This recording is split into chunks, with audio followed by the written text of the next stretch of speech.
Okay, start करते हैं ethics. और एथिक्स में हम लोगों ने लास्ट लेक्चर में इनकलकेशन ऑफ वैल्यूज ये टॉपिक स्टार्ट किया था।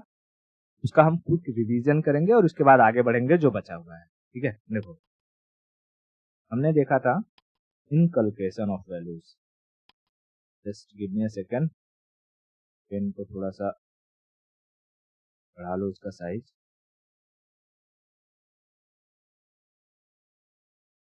Inculcation of values. अब देखो इसमें एथिक्स में ये है कि हर एक टर्मिनोलॉजी का मतलब समझना बहुत इंपॉर्टेंट है। इनकलकेशन का मतलब मैंने क्या बताया था, आत्मसात कर लेना। आत्मसात का मतलब क्या, इंटरनलाइज कर लेना। इंटरनलाइज, ठीक है, इंटरनलाइज।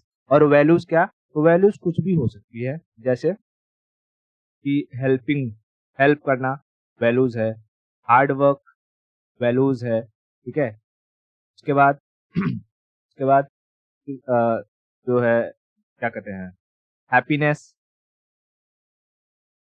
हैप्पीनेस एक तरीके की वैल्यूज है, सैडनेस एक तरीके की वैल्यूज है। तो वैल्यूज के बारे में हमने काफी डिटेल में डिस्कस किया है। मैं यहाँ पर वैल्यूज क्या होते हैं वो नहीं बता रहा हूँ, जस्ट मैं बता रहा हूँ कि अच्छा ये जो कुछ भी है, helping, hard working, happiness, sadness, ये सारी चीजें अगर किसी इंसान की जिंदगी में क्या हो जाए, इंटरनलाइज हो जाए। कि कोई इंसान अगर ऑनेस्ट है, जैसे ऑनेस्टी, ऑनेस्टी अगर वो अपनी जिंदगी में किसी भी परिस्थिति में डिसऑनेस्ट नहीं होता है, तो हम कहेंगे कि उस इंसान के अंदर ऑनेस्टी जो है वो इंटरनलाइज हो गई है, इनकलकेट हो गई है।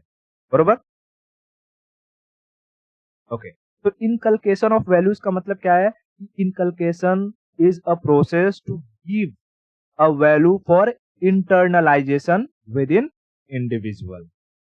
वैल्यूज को किसी भी इंसान के अंदर क्या कर देना, इंटरनलाइज कर देना, ये इनकलकेशन कहलाता है। अब मैंने बताया था कि ये जो इनकलकेशन होता है, ये इनकलकेशन ये तीन तरीके से हो सकता है किसी इंसान के अंदर। जब इंसान जन्म लेता है तो पहले वो अपने फैमिली, परिवार में रहता है, तो फैमिली के जरिए उसके अंदर कुछ वैल्यूज इनकलकेट की जा सकती हैं। फिर जैसे ही वो थोड़ा बड़ा होता है तो वो स्कूल कॉलेजेस में जाता है। ठीक है, स्कूल कॉलेजेस, जिसको हम लोग एजुकेशनल इंस्टीट्यूशन कह सकते हैं, है ना। और उसके बाद जब वो स्कूल कॉलेज से बाहर आता है, अपने वर्क लाइफ में जाता है, तब फिर उसका मेन जो सामना होता है वो होता है सोसाइटी से। तो सोसाइटी, तो ये तीन इंस्टीट्यूशंस है, समझ लो एक तरीके का फैमिली इंस्टीट्यूशन, एजुकेशनल इंस्टीट्यूशन और सोशल इंस्टीट्यूशन है, जो किसी इंसान के अंदर वैल्यूज को इनकलकेट करने में हेल्प करती है। बरोबर, ओके। उसके बाद हमने फैमिली के बारे में पढ़ा था कि अच्छा फैमिली में जो होती है, फैमिली में यानी role of family, role of family, इसमें फैमिली का क्या रोल होता है, कैसे फैमिली वैल्यूज को इनकलकेट करती है और कौन कौन करती है। तो इसमें हमने देखा था कि पहले बात, कब, व्हेन कोई वैल्यूज बच्चों के अंदर सिखाई जाती है फैमिली के द्वारा। उसके बाद व्हेन, व्हेन तो हो गया, हुम, बाय हुम, बाय हुम, और किसके द्वारा सिखाई जाती है। जैसे कि बच्चा 5 साल का हुआ, तब 0 से 5 साल तक लेकर के वो परिवार में ही रहता है, तो वहां पर कुछ वैल्यू सीखता है। 5 साल से लेकर के 15 साल तक जब वो स्कूल कॉलेज में जाने लगता है, तब वहां पर भी घर का कुछ ना कुछ इम्पैक्ट रहता है। उसके बाद 18 साल के बाद जैसे वो कॉलेज वगैरह में निकलता है तो घर का इम्पैक्ट कम हो जाता है ना। तो ये हो गया व्हेन। फिर होम की बात करें तो वो सबसे अधिक टाइम पीरियड अपनी माँ के पास बिताता है, तो मदर हो गई।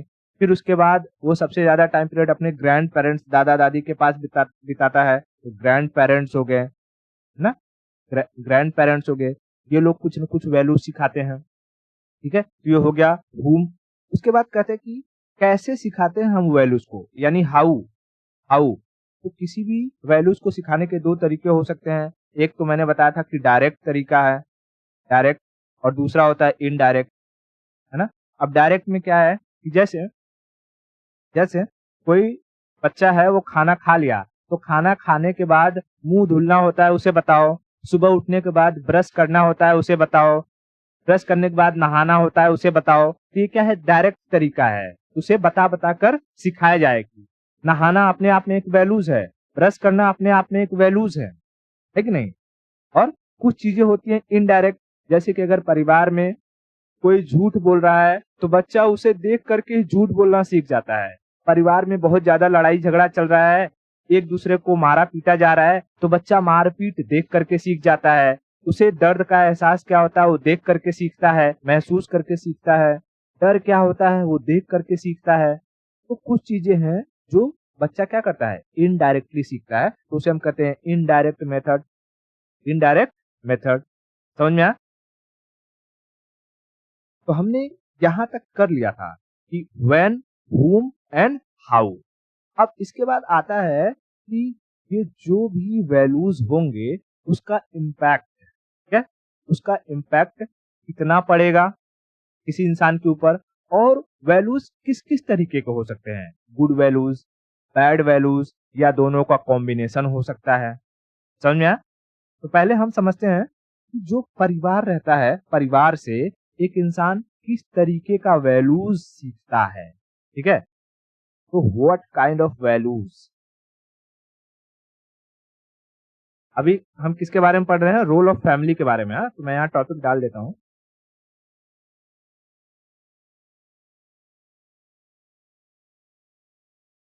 रोल ऑफ फैमिली, इसमें हमने देखना है कि what kind of values, what kind of values. अब ध्यान से समझना, वैल्यूज हो सकता है कि गुड हो, या वैल्यूज हो सकता है बैड हो। लेकिन जैसा कि हमको पता है, इथिक्स की दुनिया में हम कभी भी हायरार्की लेकर नहीं चलते हैं, यानी कि कोई सही है या गलत है ये नहीं कहते हैं। हो सकता है कि वो सही भी हो और गलत भी हो, तो हमें ब्लैक एंड व्हाइट को छोड़ करके ग्रे वाला एरिया भी देखना पड़ता है। तो हम यहाँ कहेंगे कि हो सकता है कि कुछ वैल्यूज ऐसी हो जो इन दोनों का कॉम्बिनेशन हो, ठीक है। यानी किसी इंसान के अंदर कुछ अच्छी वैल्यूज भी हो और कुछ बुरी वैल्यूज भी हो। जरूरी तो होता नहीं कि सबके अंदर अच्छी वैल्यूज ही होंगे, या कोई इंसान होगा वो सिर्फ बुरा ही होगा। हो सकता है उसके अंदर 10 बुराइयां हो तो एक अच्छाई भी होगी, है ना। ओके। अगर मैं गुड वैल्यूज की बात करूं तो गुड वैल्यूज की कैटेगरी में क्या आएंगे, जैसे ऑनेस्टी। कोई इंसान ऑनेस्ट है, अगर तुम किसी को बचपन से ही बता रहे हो कि देखो हमें किसी से चीट नहीं करना है, कोई भी काम करना है तो उसे अपनी पूरी ईमानदारी से करना है। तुम बड़े होकर के जब किसी पोस्ट पर चले जाओगे तो तुम्हारा जो काम रहेगा उसे ईमानदारी से करना। तो अगर हम ईमानदारी बचपन से ही किसी इंसान के अंदर इनकलकेट करते हैं, उसे सिखाते हैं, तो अगर फ्यूचर देखते हैं तो एक अच्छे सोसाइटी का निर्माण होता है ना। क्योंकि अगर हर पेरेंट्स ये सोचने लगे कि हमारा बच्चा ईमानदार रहेगा, ईमानदार रहेगा, तो आगे जा करके जो सोसाइटी में इतना करप्शन हो जाता है, देश में इतना करप्शन हो जाता है, वो करप्शन धीरे धीरे रिड्यूस हो जाएगा। सब अपने काम को ईमानदारी से करेंगे तो करप्शन का कोई चांस ही नहीं बैठेगा। समझ में आया? तो ऑनेस्टी क्या है, एक गुड वैल्यूज हो सकता है। कंपैशन, कंपैशन यानी कि किसी को दुख में देख करके दुखी होना, ये क्या है, अपने आप में एक वैल्यूज है, कंपैशन है। अब तुम्हारे सामने जैसे तुम जा रहे हो अपने कार से और रोड पर ही किसी बच्चे का एक्सीडेंट हो गया, तो अगर तुम्हारे अंदर कंपैशन नहीं है, करुणा की भाव नहीं है, दया भाव नहीं है, तो तुम अपनी गाड़ी में बैठे हुए निकल जाओगे। लेकिन अगर कंपैशन रहेगा तो तुम देखोगे कि अरे जो बच्चे का एक्सीडेंट हुआ है उसे गाड़ी में बिठाओ, उसे हॉस्पिटल, जो नियरेस्ट हॉस्पिटल हो वहां पर एडमिट करवाओ। तो कंपैशन क्या है, इससे हम क्या कर सकते हैं कि भाई सोसाइटी में अगर कहीं कुछ गलत हो रहा है, किसी कोई दुष्ट व्यक्ति है किसी को प्रताड़ित कर रहा है, तो एज ए एडमिनिस्ट्रेटर तुम जा करके उसका संज्ञान ले सकती हो कि हाँ भाई क्यों ऐसा कर रहे हो, उसके पीछे क्या वजह है जान सकती हो, उस पर रोकथाम कर सकती हो। लेकिन अगर तुम्हारे अंदर कंपैशन है ही नहीं, तुम्हें उससे कुछ फर्क नहीं पड़ेगा। मार रहा है, मारने दो, क्या दिक्कत है? समझ आ रहा है? कंपैशन क्या है? कंपैशन एक गुड वैल्यू है। उसी तरीके से हार्ड वर्क हो गया, हार्ड वर्क, ठीक है, या फिर ट्रांसपेरेंसी हो गई, ट्रांसपेरेंसी। जैसे लाइफ में ट्रांसपेरेंसी तो रखनी चाहिए हमेशा कि इंसान को, कि जो भी है, कोई चीज तुमसे हो पा रहा है तो कह दो हो जाएगा, नहीं हो रहा है कह दो नहीं होगा। अगर कभी कभी क्या होता है कि हम ट्रांसपेरेंसी नहीं रखते हैं, जिसकी वजह से जो सोसाइटी में ना रिश्ते बहुत टूट जाते हैं। ऐसा लगता है कि अच्छा, एक इंसान तुम पर आश्रित हो जाएगा और फिर लास्ट में जाकर के तुम अगर कहोगे कि नहीं हो पाएगा, वो फिर कहीं और रास्ता नहीं देख रहा होगा, वो तुम पर ही डिपेंड रहेगा। और जिसकी वजह से फिर वो क्या सोचेगा कि मैंने उस पर भरोसा किया और उसने मेरा काम नहीं किया। अब वो वक्त भी निकल गया कि मैं किसी और के पास जाऊं, तब उसे किसी पर ट्रस्ट करने से क्या हो जाएगा, एक थोड़ा सा उसके मन में एक डाउट आ जाएगा कि पता नहीं जिससे मैं कोई बात कहूं, वो करने के लिए काम वो हो पाएगा कि नहीं हो पाएगा। इसलिए ट्रांसपेरेंट रहना चाहिए। जितना ट्रांसपेरेंट रहेगा इंसान, उसके लिए और दूसरों के लिए भी अच्छा रहेगा कि साफ-साफ बोल दो कि जैसे कोई भी काम हो रहा है, ठीक है, हो जाएगा, कोई दिक्कत नहीं है। नहीं हो रहा है, ठीक है, अभी नहीं हो रहा है, कुछ टाइम बाद हो जाएगा, या श्योरिटी दे सकते हो। बट सिर्फ इस चक्कर में कि अरे अगर मैं मना कर दूँ या मना उसे कर देता हूँ या कर देती हूँ, तो मेरा कुछ ये मान कम हो जाएगा या उसके नज़रों में वैल्यू कम हो जाएगी, उस चीज़ को होल्ड करके रखना, ये सही बात नहीं है। ठीक है? तो ट्रांसपेरेंसी भी क्या है, एक गुड वैल्यू है। ये ट्रांसपेरेंसी ब्यूरी ब्यूरो जो ब्यूरोक्रेट कैसी होती है, ठीक है? नौकरशाही होती है, जहाँ पर हम लोग पीएम वगैरह जाते हैं या कोई भी, चाहे वो पार्लियामेंट हो, नगर पंचायत हो, कुछ भी हो, अगर हर जगह ट्रांसपेरेंसी होने लगे, यानी कि जैसे नगर पंचायत में 5 करोड़ रुपया आया, अगर जो सरपंच है, वो लोगों को ये बताए दे कि ये 5 करोड़ रुपया उसने कहाँ-कहाँ खर्च किया है, तो लोगों का ट्रस्ट बना रहेगा। उसे फिर कोई हरा भी नहीं सकता। समझ में आ रहा है? और जब लोगों का ट्रस्ट बना रहेगा, तो उन्हें अननेसेसरी खर्चा करने की ज़रूरत नहीं पड़ेगी, है ना? नहीं तो 5 करोड़ रुपया अगर आता है, तो उसमें से आधे पैसे तो घपला मार जाते हैं। उसके बाद जो बचा-खुचा रहता है, थोड़े बहुत काम करते हैं, फिर बाद में जब 5 साल के बाद चुनाव होता है, तो उसी पैसे को चुनाव में लगाते हैं। तो इससे बेहतर है कि तुम अपना ट्रांसपेरेंसी रखो, बताओ लोगों को कि वो पैसा कहाँ-कहाँ यूज़ हुआ है, कितना लोगों के लिए काम करवाया है। तुम्हें क्या ये वोटिंग के समय ये प्रचार करने की ज़रूरत पड़ेगी कहीं? नहीं, तुम्हारा काम ही तो उसके लिए क्या बन जाएगा? प्रचार बन जाएगा, है ना? तो ट्रांसपेरेंसी भी क्या है? एक अच्छी वैल्यू है। लेकिन अब कुछ ऐसी वैल्यूज़ हैं, जो बैड वैल्यूज़ के कैटेगरी में आ जाएँगी। जैसे अगर हम बात करें कि कम्युनलिज़्म, कम्युनलिज़्म, कम्युनलिज़्म का मतलब क्या है? कि भाई मेरा जो रिलीजन है, मेरा रिलीजन अच्छा है, बाकी दूसरे का रिलीजन खराब है। हालाँकि तुम अपने रिलीजन की रिस्पेक्ट कर रहे हो, ये तुम्हारे रिलीजन के लिए अच्छा है, लेकिन तुम दूसरे रिलीजन की डिसरिस्पेक्ट कर रहे हो, इसके लिए ये जो कम्युनलिज़्म है, ये बैड वैल्यूज़ की कैटेगरी में आएगा। समझ में आ रहा है? कम्युनलिज्म ये बैड वैल्यूज की कैटेगरी में आएगा। क्यों? क्योंकि अगर तुम सब रिलीजन के प्रति एक भाव रखते हो, तो तुम सेक्युलर हो, तब तुम पर कम्युनलिज्म का टैग नहीं लगेगा। लेकिन एक पर्टिकुलर रिलीजन के प्रति तुम्हारा झुकाव है, जो किसी भी ब्यूरोक्रेट्स में नहीं होना चाहिए, बिल्कुल भी नहीं, क्योंकि उसे एक पर्टिकुलर समुदाय को लेकर के नहीं चलना रहता है, उसे पूरे जो है डिस्ट्रिक्ट को लेकर चलना रहता है। और एक डिस्ट्रिक्ट में ऐसा नहीं होगा कि सिर्फ हिंदू रहेंगे या सिर्फ मुस्लिम रहेंगे, सब मिक्स्ड कम्युनिटी है, ये भारत है, ठीक है? तो कम्युनलिज्म क्या है, एक बैड वैल्यूज की कैटेगरी में आता है। फिर उसी तरीके से हो जाता है कास्टिज्म, कास्टिज्म। अब ये देखो, एक कम्युनलिज्म हो गया, एक कास्टिज्म हो गया, एक घर में ही सिखाई जाती है। जैसे कि जैसे कि आज अगर हम यूथ को ऑब्जर्व करें, हाँ, सेक्युलरिज्म गुड वैल्यूज में आ जाएगा, तुम यहाँ लिख दो सेक्युलरिज्म, सेक्युलरिज्म गुड वैल्यूज में आ जाएगा। सही बात है, ठीक है। तो ये सारी की सारी चीजें घर में सिखाई जाती है। जैसे कास्टिज्म, कास्टिज्म भी घर में ही सिखाया जाता है। हाँ, कि अब इसमें कहोगे कि अच्छा कास्टिज्म कैसे घर में सिखाया जाता है, कि हमारे घर में तो ये कभी बात नहीं होती कि तुम्हें जो है कोई अगर पंडित है तो पंडित के घर नहीं जाना है, या कोई ठाकुर है तो उसके यहाँ नहीं जाना है। लेकिन अगर तुम ध्यान से इस इंडियन सोसाइटी को ऑब्जर्व करो तो यहाँ पर भले ही जाति प्रथा पहले से खत्म हो गई है, लेकिन आज भी ये कास्टिज्म लोगों के रगों में बसा हुआ है। इसका सिंपल एग्जांपल है मैरिज। मैरिज सिस्टम को उठा करके देख लो, हरियाणा और कुछ ऐसे राज्य है जहां पर अगर इंटर कास्ट मैरिज होती है तो लोगों को क्या कर दिया जाता है, मार दिया जाता है। समझा? तो ये जो कास्ट सिस्टम है, कास्टिज्म है, कास्टिज्म किस वैल्यूज की कैटेगरी में आएगी? बैड वैल्यूज की। इसे कोई बाहर से नहीं सिखा रहा है।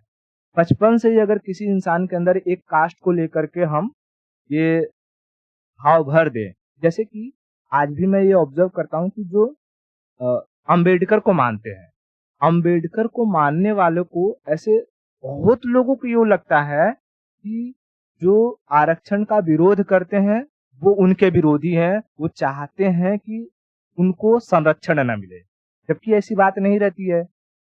आरक्षण अपने आप में एक अलग टॉपिक होता है कि आरक्षण देना चाहिए, नहीं देना चाहिए, किस बेसिस पर देना चाहिए, इकोनॉमिक बेसिस पर देना चाहिए, कास्टिज्म पर देना चाहिए। जबकि अगर हम जब कास्टिज्म पर आरक्षण देते हैं तो इटसेल्फ हम क्या करते हैं, कास्टिज्म को ही बढ़ावा देते हैं। अगर तुम चाहते हो कि जैसे सोसाइटी में अगर कोई ये चाहे कि आरक्षण ना रहे, तो आरक्षण नहीं देना है, इसके पीछे एक वजह है कास्टिज्म। अगर तुम सारे कास्ट को हटा दो, आरक्षण ऑटोमेटिक खत्म हो जाएगा। तो जिसे आरक्षण मिलता है, अगर उससे ये कहो कि हम सब कास्ट हटा देंगे तो तुम्हारे खिलाफ हो जाएगा, और तुम कहो कि नहीं अगर कास्टिज्म है तो हम आरक्षण नहीं देंगे तो भी तुम्हारे खिलाफ हो जाएगा। समझा रहे? तो कास्टिज्म क्या हो गया? कास्टिज्म भी एक तरीके का जो है ये बैड वैल्यूज की कैटेगरी में आती है। उसके बाद आता है रेसिज्म। ठीक है, रेसिज्म। अब रेसिज्म यानी रेस, रेस का मतलब होता है रंग। ठीक है, रंग। आज भले लोगों को भले लोगों को ये न लगता हो कि जैसे हम तो रंग में जो है भेदभाव करते ही नहीं, लेकिन यूपी बिहार में आज भी यही मेंटेलिटी है कि अगर किसी को बहू चाहिए तो गोरी चाहिए, है कि नहीं? तो ये क्या है? ये वो लोग जानते हैं, नहीं जानते ये अलग मुद्दा है, लेकिन जाने अनजाने में हम एक रेसिज्म को बढ़ावा दे रहे हैं। और ये रेसिज्म किस वैल्यू की कैटेगरी में आती है? बैड वैल्यू की। समझ रहा है? सिर्फ सोसाइटी में ही नहीं, जो टीवी एडवर्टाइजमेंट होते हैं उनमें भी रेसिज्म दिखाया जाता है। जैसे फेयरनेस क्रीम, क्या दिक्कत है अगर कोई इंसान सांवला है, काला है? अगर हम बायोलॉजी के टर्म में देखें तो बायोलॉजी में कोई इंसान काला है वो इसी वजह से है क्योंकि उसके अंदर मेलानिन की मात्रा अधिक है। और ये ज्योग्राफी पर डिपेंड करता है कि कोई इंसान काला होगा या गोरा होगा।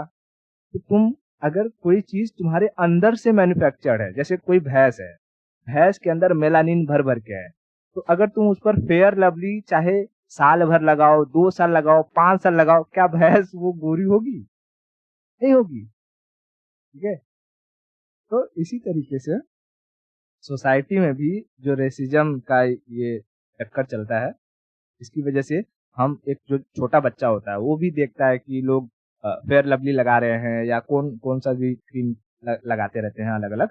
उनको ये लगता है कि उनसे वो गोरे हो जाएंगे। इवन शादी ब्याह में अभी कैसा होता है, लोग वो क्या करवाते हैं, हाँ ब्यूटिशियन, ब्यूटिशियन या फेशियल वगैरह करवाते हैं, ब्यूटिशियन का वो सब लगवाते हैं। तो अपने चेहरे पर एक लेप लगा लेते हैं पूरी तरीके से, सिर्फ इसलिए कि जब उनकी शादी हो रही है तो उस वक्त जब उन पर लाइट पड़े, फोकस पड़े तो चेहरा चमक जाए। अरे भाई, क्या जरूरत है? अल्टीमेटली वो चीज उतर के हटने वाली है, तुम्हारी जो रियलिटी है वो रियलिटी दिखने वाली है। क्या जरूरत है उतना?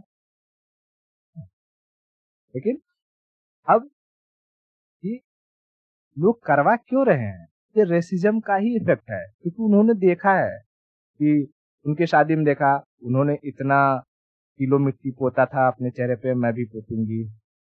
तो उन्होंने पोता, उनको पोत के अब इससे एक बिजनेस चल चुका है पूरा ब्यूटिशियन का।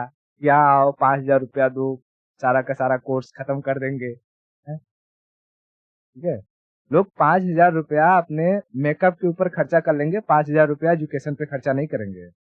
कि थोड़ा सा अगर वो 5,000 खर्चा करके ये पढ़ लेते तो उन्हें वो करने की जरूरत ही नहीं पड़ती, है कि नहीं? ठीक है, इतना क्लियर हुआ? तो रोल ऑफ फैमिली यानी परिवार का किस तरीके से इम्पैक्ट होता है एक बच्चे पर, एक बच्चा परिवार से क्या क्या सीखता है, किस तरीके की वैल्यूज सीखता है, ये समझ में आई क्या बात?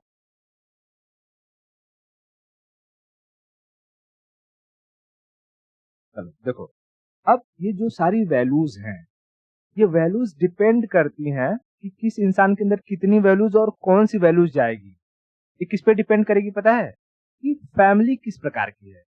फैमिली भी कई तरीके की होती हैं। मैं अभी यहाँ दिखाता हूँ कि देखो, फैमिली टाइप्स ऑफ फैमिली यहाँ समझ लो। फैमिली दो तरीके की होती है। एक को हम कहते हैं सिमेट्रिक, सिमेट्रिक, और दूसरे को हम कहते हैं असिमेट्रिक, असिमेट्रिक। अच्छा, मैं थोड़ा सा ये रिमूव कर देता हूँ कम्युनलिज्म वगैरह वाला, ताकि लिखने के लिए समझा सकूं। तो अब सिमेट्रिक का क्या मतलब होता है? सिमेट्रिक जैसे हमारे शरीर का हर एक पोर्शन देखो तो सिमेट्रिक होगा। सिमेट्रिक का मतलब दोनों समान हो।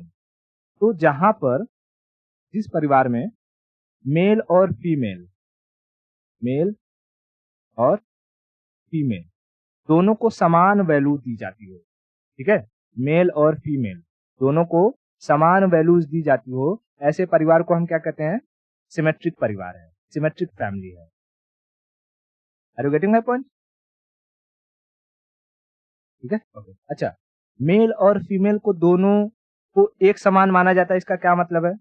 जैसे जिस कॉलेज में या जिस स्तर तक कोई मेल पढ़ना चाहता है, अगर उसी स्तर तक फीमेल को भी पढ़ाया जा रहा है, एजुकेशन में कोई कमी नहीं रखी जा रही है, ये क्या है? सिमेट्रिक को रिप्रेजेंट करता है। ठीक है, सिमेट्रिक को रिप्रेजेंट करता है। जैसे मेल रहना चाह रहा है वैसे फीमेल को भी रहने दिया जा रहा है, सिमेट्रिसिटी को रिप्रेजेंट करता है ना? खाली ये न कहना कि घर में साफ सफाई का काम या खाना बनाने का काम महिलाओं का ही है।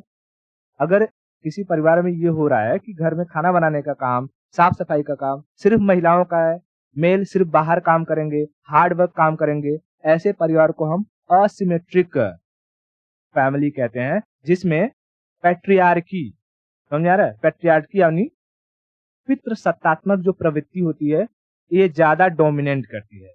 यहाँ पर मेल को ज्यादा प्रायोरिटी दी जाती है और फीमेल को कम प्रायोरिटी दी जाती है।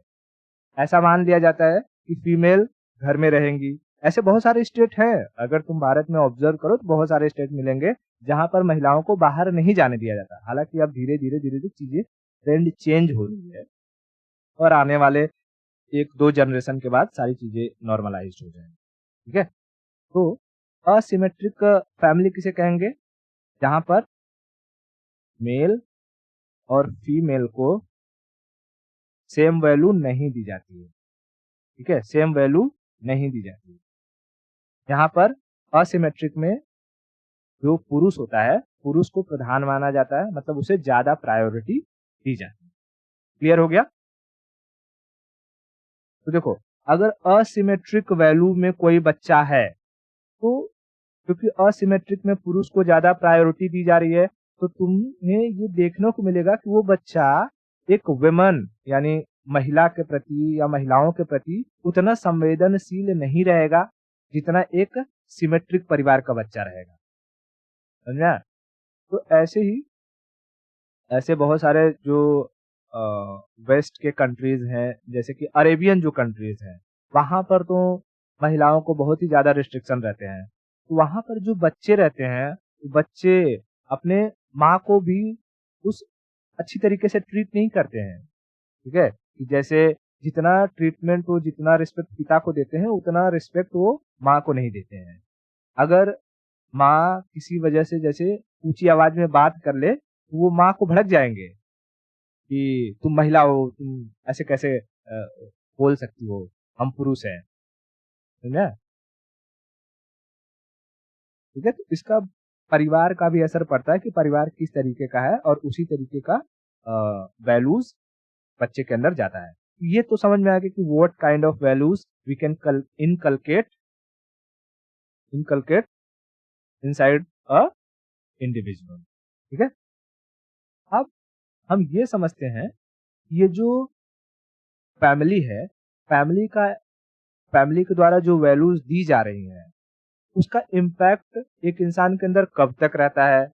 क्या ये इम्पैक्ट चेंज हो सकता है या नहीं हो सकता है? इसके बारे में समझते हैं, ठीक है? सो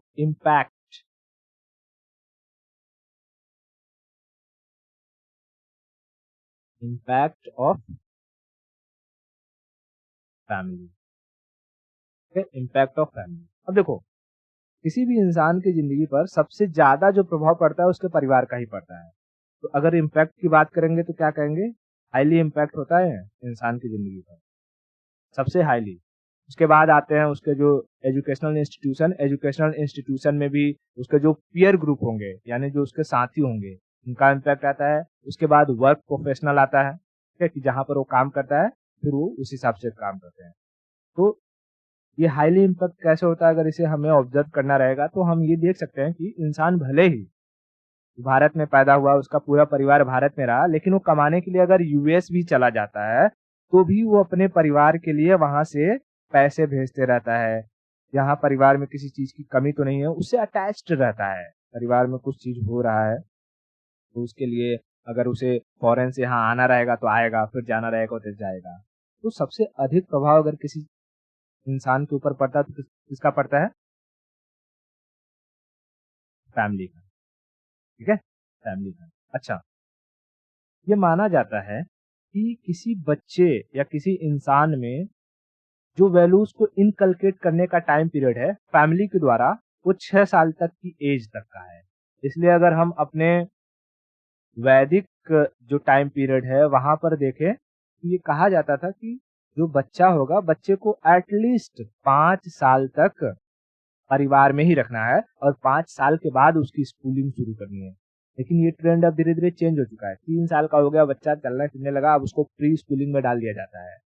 क्यों? क्योंकि पेरेंट्स या तो वर्किंग कल्चर के हैं, दोनों ही वर्क कर रहे हैं, बच्चे को टाइम नहीं दे पा रहे हैं।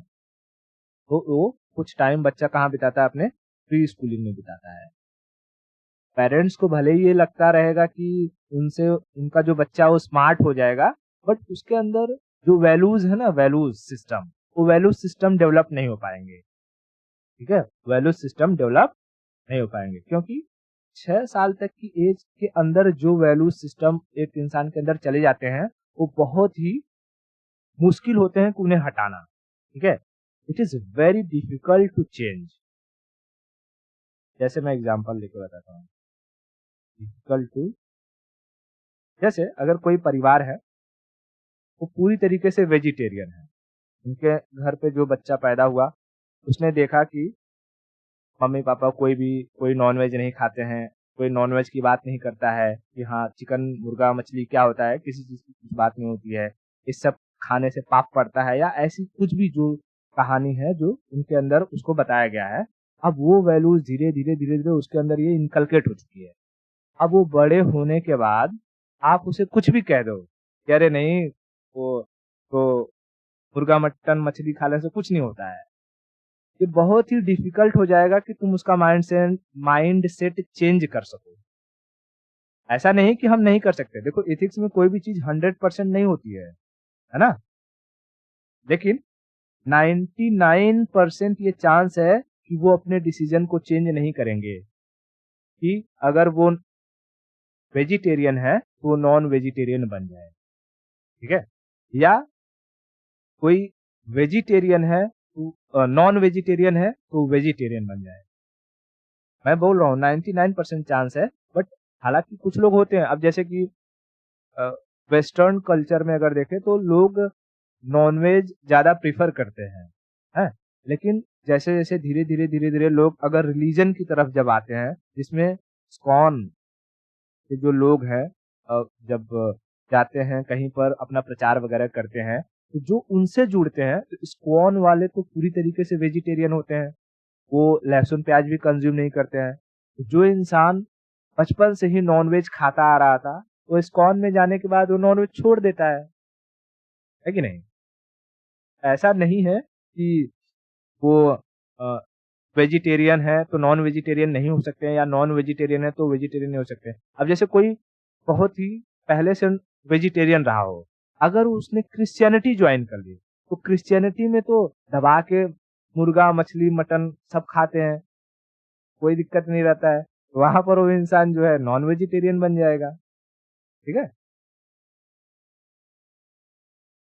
तो कहने का मतलब ये है कि जो वैल्यूज 6 साल की उम्र तक इंसान के अंदर डेवलप्ड हो जाती हैं, वो डिफिकल्ट होते हैं, चेंज करने के लिए बहुत ही डिफिकल्ट होते हैं, लेकिन इम्पॉसिबल नहीं है, वो चेंज नहीं हो। ठीक है? अब इसके बाद अब जो परिवार है, परिवार का इम्पैक्ट धीरे धीरे कम होता है। कब? 6 साल तक तो बहुत ही ज्यादा प्रभाव रहता है, उसके बाद थोड़ा प्रभाव कम हो जाता है 15 साल तक। और 15 साल के बाद जब इंसान 18 साल का हो जाता है, 18 साल के ऊपर, यानी कि जब उसकी थोड़ी थोड़ी मेच्योरिटी आनी शुरू हो जाती है 11-12 के बाद, तब परिवार का जो इम्पैक्ट है वो इंसान के ऊपर से धीरे धीरे कम होना शुरू हो जाता है। और कॉलेज वगैरह तक जाते जाते तो समझ लो कि ना के बरोबर ही रह जाता है। ठीक है? क्योंकि तब तक इंसान जो रहता है उसका कांटेक्ट अब एक दूसरे ग्रुप से हो चुका रहता है, जहाँ पर उसके फ्रेंड सर्कल हैं, वहाँ पर फिर उसके बॉडी में हार्मोनल चेंजेस हो चुके रहते हैं, बहुत सारी प्रक्रियाएं ऐसी होती है बायोलॉजिकल चेंजेस, कि अब उसे अगर तुम वो वैल्यूज देने की कोशिश करोगे तब वो तुमसे विद्रोह करेगा। तो इसीलिए बच्चों को अगर वैल्यूज देनी है तो उन्हें 15 साल के अंदर जो वैल्यूज देना है दे लो। अगर ये सोचे कि 15 के बाद हम उसके और एज हो जाएगी तो वैल्यूज कुछ देंगे, तो नहीं हो पाएगा। फिर वो अपने आप से सीखेगा, फिर अपने दोस्तों से सीखेगा, अपने कॉलेज में टीचर से सीखेगा। अब ये डिपेंड करेगा कि भाई उसके कॉलेज में जो दोस्त मिले वो कैसे हैं, टीचर मिले वो कैसे हैं। ठीक है? जब वो कॉलेज से निकलेगा तब वर्क प्रोफेशन में जाएगा, तो वहां पर उसके पीयर ग्रुप कैसे हैं, दोस्त कैसे हैं, उसका वर्क कल्चर कैसा है, वहां पर उनका अलग अलग इम्पैक्ट आएगा। तो उसको हम देखेंगे किसमें? एजुकेशनल इंस्टीट्यूशन और फिर सोसाइटी का एक वो देखेंगे, मतलब कि देखेंगे कि किस तरीके से सोसाइटी लोगों के अंदर एक वैल्यूज को बिल्ड करती है। पहले ये फैमिली का सारा स्ट्रक्चर समझ में आया क्या? देखो, अगर फैमिली के लिए लिखने के लिए आएगा कि what is the role of family in inculcation of values, तो तुम्हें क्या क्या पॉइंट इंक्लूड करने हैं? ये सारे पॉइंट जो मैंने बताए, मैं यहाँ एक बार लिख देता हूँ।